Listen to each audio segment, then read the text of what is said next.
अतिथि का अर्थ तो आप जानते हैं, गेस्ट, है ना।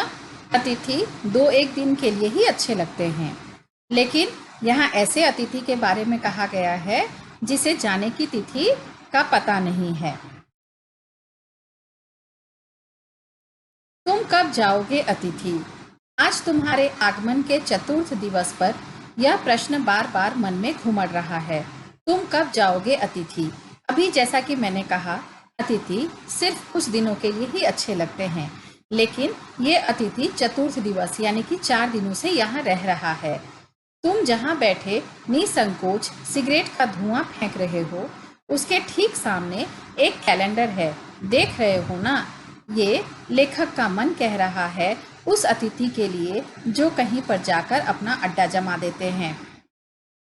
इनकी तारीखें अपनी सीमा में नम्रता से फड़फड़ाती रहती हैं। विगत 2 दिनों से मैं तुम्हें दिखाकर तारीखें बदल रहा हूँ, यानी कि अतिथि का नम्रता से जाने का इंतजार कर रहे हैं। तुम जानते हो, अगर तुम्हें हिसाब लगाना आता है कि यह चौथा दिन है, तो तुम्हारे सतत आतिथ्य का चौथा भारी दिन पर तुम्हारे जाने की कोई संभावना प्रतीत नहीं होती, यानी कि 4 दिन से तो वो रह रहा है, अभी तक उसके जाने का कोई बात नहीं। लाखों मील लंबी यात्रा करने के बाद वे दोनों एस्ट्रोनॉट्स भी इतने समय चांद पर नहीं रुके थे। अब देखो, चांद पर भी जो गया था वो भी इतने दिनों तक वहां नहीं रुका था जितने समय पर तुम छोटी सी यात्रा कर मेरे घर आए हो। तुम अपने भारी चरण कमलों की छाप मेरी जमीन पर अंकित कर चुके। तुमने एक अंतरंग निजी संबंध मुझसे स्थापित कर लिया। तुमने मेरी आर्थिक सीमाओं की बैंजनी चट्टान देख ली। तुम मेरी काफी मिट्टी खोद चुके। अब यहाँ देखो, जो 4 दिन से अतिथि तो सबके यहाँ आती है, और जब मेहमान नवाजी करनी होती है तो देखते हो बड़े बड़ों के छक्के छूट जाते हैं, यानी कि उनके खाने में कम से कम 3-4 वैरायटी, उसके बाद पकवान, उसके बाद मिठाइयाँ, उसके बाद बाहर का घूमना फिरना, यानी कि हमारा बजट जो है वो डगमगा जाता है। अब तुम लौट जाओ अतिथि, तुम्हारे जाने के लिए यह उच्च समय अर्थात हाई टाइम है। क्या तुम्हें तुम्हारी पृथ्वी नहीं पुकारती? उस दिन जब तुम आए थे, मेरा हृदय किसी अज्ञात आशंका से धड़क उठा था। अंदर ही अंदर कहीं मेरा बटुआ कांप गया था। अंडरलाइन करो, बटुआ कांप जाना, यानी कि हमारा आर्थिक स्थिति डगमगा जाना। उसके बावजूद एक स्नेह भीगी मुस्कुराहट के साथ मैं तुमसे गले मिला था और मेरी पत्नी ने तुम्हें सादर नमस्ते की थी। तुम्हारे सम्मान में, ओ अतिथि, हमने रात के भोजन को एकाएक उच्च मध्यम वर्ग के डिनर में बदल दिया था। जहां हम सूखी रोटी और एक सब्जी से काम चलाते थे, इसे हमने क्या किया, डिनर के रूप में उच्च मध्यम स्तरीय पर भोजन बनाया। तुम्हें स्मरण होगा, 2 सब्जियों और रायते के अलावा हमने मीठा भी बनाया। इस सारे उत्साह और लगन के मूल में एक आशा थी। आशा थी कि दूसरे दिन किसी रेल से एक शानदार मेहमान नवाजी की छाप अपने हृदय में ले तुम चले जाओगे। हम तुमसे रुकने के लिए आग्रह करेंगे, मगर तुम नहीं मानोगे और एक अच्छे अतिथि की तरह चले जाओगे। यानी कि अतिथि का आना कुछ घंटों के लिए ही अच्छा लगता है। अगर वो 1 दिन हो तो भी ठीक है, 2 दिन हो तो भी ठीक है। यहाँ 4 दिन से वह जमा हुआ है और आगे भी जमने की सोच रहा है। उसके लिए इस तरह की परेशानी आ रही है, पर ऐसा नहीं हुआ। दूसरे दिन भी तुम अपनी अतिथि सुलभ मुस्कान लिए घर में ही बने रहे। हमने अपनी पीड़ा पी ली और प्रसन्न बने रहे। स्वागत सत्कार के जिस उच्च बिंदु पर हम तुम्हें ले जा चुके थे, वहां से नीचे उतर हमने फिर दोपहर के भोजन को लंच की गरिमा प्रदान की और रात्रि को तुम्हें सिनेमा दिखाया। ये सब मेहमान नवाजी हमने खूब करी। हमारे सत्कार का यह आखिरी छोर है, जिससे आगे हम किसी के लिए नहीं बढ़े। इसके तुरंत बाद भावभीनी विदाई का वह भीगा हुआ क्षण आ जाना चाहिए था, जब तुम विदा होते और हम तुम्हें स्टेशन तक छोड़ने जाते, पर तुमने ऐसा नहीं किया। तीसरे दिन की सुबह तुमने मुझसे कहा, मैं धोबी को कपड़े देना चाहता हूँ। यह आघात अप्रत्याशित था। अंडरलाइन करो, आघात मतलब चोट, अप्रत्याशित मतलब असंभव, सोचने लायक। इसकी चोट मार्मिक थी और इसका दर्द जो था वो बहुत ही मार्मिक था। तुम्हारे सामीप्य की बेला एकाएक यूं रबर की तरह खिंच जाएगी। रबर जानते हो ना, उसको जितना खींचो उतना खींचता है। तो जब ये एक दूसरे से मिले तो वो रबर की तरह खिंच गई। इसका मुझे अनुमान न था। पहली बार मुझे लगा कि अतिथि सदैव देवता नहीं होता, वह मानव और थोड़े अंशों में राक्षस भी हो सकता है।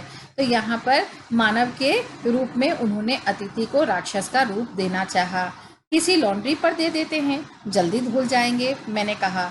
मन ही मन एक विश्वास पल रहा था, तुम्हें जल्दी जाना है। कहाँ है लॉन्ड्री? चलो चलते हैं, मैंने कहा और अपनी सहज बनियान पर औपचारिक कुर्ता डालने लगा। कहाँ जा रहे हो? पत्नी ने पूछा। इनके कपड़े लॉन्ड्री पर देने हैं, मैंने कहा। मेरी पत्नी की आंखें एकाएक बड़ी बड़ी हो गई। आज से कुछ बरस पूर्व उनकी ऐसी आंखें देख मैंने अपने अकेलेपन की यात्रा समाप्त कर बिस्तर खोल दिया था। पर अब जब वे ही आंखें बड़ी होती हैं तो मन छोटा होने लगता है।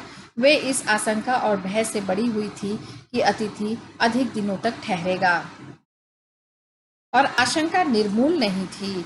अतिथि, तुम जा नहीं रहे। लॉन्ड्री पर दिए कपड़े धुलकर आ गए और तुम यहीं हो। अब देखो, जो लॉन्ड्री पर कपड़े दिए थे धुलने के लिए वो भी आ गया, लेकिन अतिथि वहीं जमा हुआ है। तुम्हारे भरकम शरीर से सलवटे पड़ी चादर बदली जा चुकी हैं, यानी कि 4 दिन जिस बेड पर वो सो रहा था उस बेड की बेडशीट भी बदल जा चुकी है। तुम्हें देखकर फूट पड़ने वाली मुस्कुराहट धीरे धीरे फीकी पड़कर अब लुप्त हो गई है। जैसे कोई घर में आता है तो अचानक से एकदम आने वाली अरे आप आ गए, उसके बाद होती है अरे आप आ गए, और अगली बार वाली मिलन कैसी होती है, आइए, और नेक्स्ट हम उनको देखकर वापस मुड़ जाते हैं। ठहाकों के रंगीन गुब्बारे जो कल तक इस कमरे के आकाश में उड़ते थे अब दिखाई नहीं पड़ते। बातचीत की उछलती हुई गेंद चर्चा के क्षेत्र के सभी कोंडलों से टप्पे खाकर फिर सेंटर में आकर चुप पड़ी है। अब इसे ना तुम हिला रहे हो ना मैं। कल से मैं उपन्यास पढ़ रहा हूँ और तुम फिल्मी पत्रिका के पन्ने पलट रहे हो। शब्दों का लेन देन मिट गया और चर्चा के विषय चूक गए। यानी कि जब कोई गेस्ट आते हैं तो हम 2 दिन 3 दिन 4 दिन अच्छे से बातें करते हैं, उसके बाद लोग अपने अपने रोजमर्रा में लग जाते हैं। परिवार, बच्चे, नौकरी, फिल्म, राजनीति, रिश्तेदारी, तबादले, पुराने दोस्त, परिवार नियोजन, महंगाई, साहित्य और यहाँ तक कि आंख मार मार कर हमने पुरानी प्रेमिकाओं का भी जिक्र कर लिया, और अब एक चुप्पी है।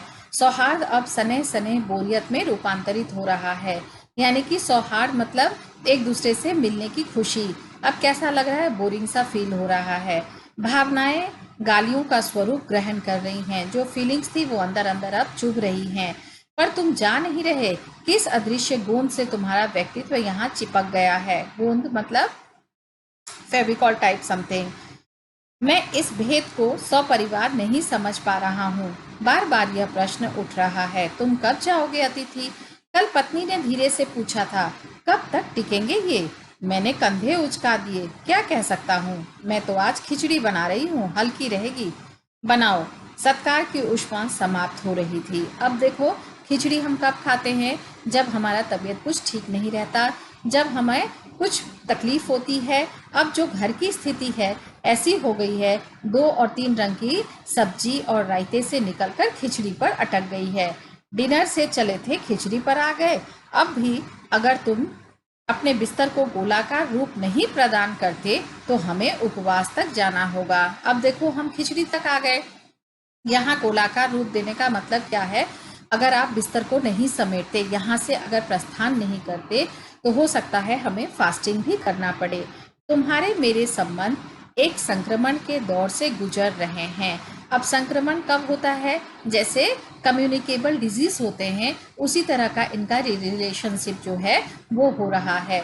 तुम्हारे जाने का यह चरम क्षण है। तुम जाओ ना अतिथि।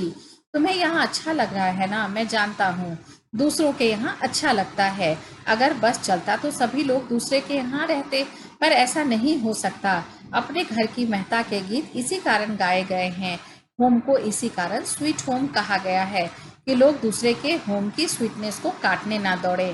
तुम्हें यहाँ अच्छा लग रहा है, पर सोचो प्रिय कि शराफत भी कोई चीज होती है, और गेट आउट भी एक वाक्य है जो बोला जा सकता है। अपने खर्राटों से एक और रात गुंजायमान करने के बाद कल जो किरण तुम्हारे बिस्तर पर आएगी वह तुम्हारे यहाँ आगमन के बाद पांचवें सूर्य की परिचित किरण होगी। आशा है वह तुम्हें चूमेगी और तुम घर लौटने का सम्मानपूर्ण निर्णय ले लोगे। मेरी सहनशीलता यानी कि बर्दाश्त करने की सीमा कि वह अंतिम सुबह होगी। उसके बाद मैं स्टैंड नहीं कर सकूंगा और लड़खड़ा जाऊंगा। मेरे अतिथि, मैं जानता हूँ कि अतिथि देवता होता है, पर आखिर में मैं भी मनुष्य हूँ। मैं कोई तुम्हारी तरह देवता नहीं।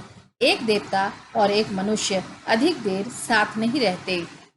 देवता दर्शन देकर लौट जाता है।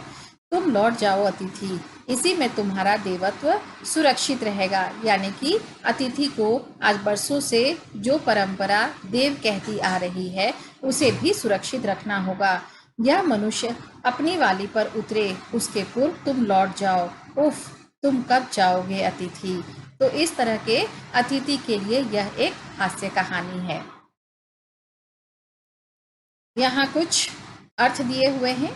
एस्ट्रोनॉट्स अंतरिक्ष यात्री, अंतरंग घनिष्ठ गहरा, आशंका खतरा, मेहमान नवाजी अतिथि सत्कार, छोर किनारा, भावभूनि प्रेम से, आघात चोट, अप्रत्याशित आकस्मिक, मार्मिक मर्मस्पर्शी, सामीप्य निकटता, औपचारिक दिखावटी, निर्मूल मूल रहित, कोनलों कोनों से, सौहार्द हृदय की सरलता, रूपांतरित जिसका रूप बदल दिया गया हो, ऊष्मा गर्मी, उग्रता, संक्रमण एक स्थिति या अवस्था से दूसरी में प्रवेश, गुंजायमान गूंजता हुआ।